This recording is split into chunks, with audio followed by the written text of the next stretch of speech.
That is a difficult question. I mean, it takes some time to smooth over when a client is really resistant to trying home care services.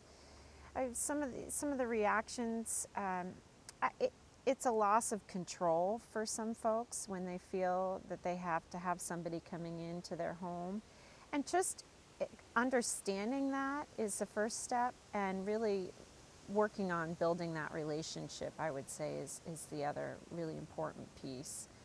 I see this a lot with clients when a spouse needs to have some respite care, and the spouse who needs the care recipient, really it's a feeling of burden that they need to then have somebody come in and stay with them.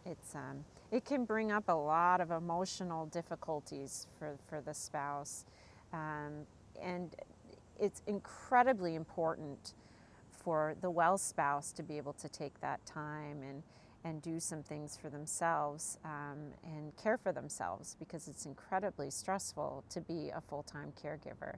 And we see this more and more as families transition more in our society into caring for our loved ones, seniors especially.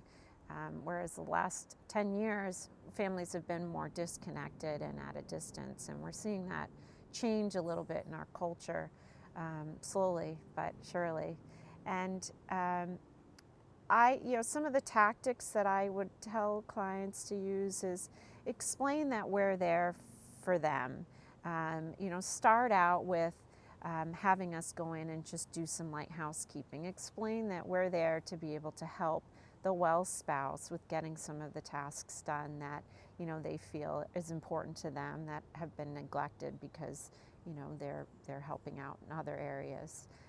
That's been a useful tactic, I think, especially.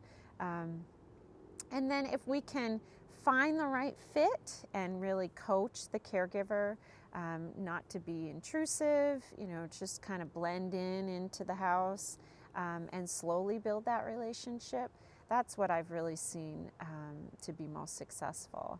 And then the match. So if it's a male client and he used to have some certain hobbies like hunting and fishing, if he's interested or the spouse thinks it would be appropriate, I may match him with a male caregiver who has similar interests, who's obviously a good housekeeper, and try to work that in so that conversation can flow a little more naturally, and that helps.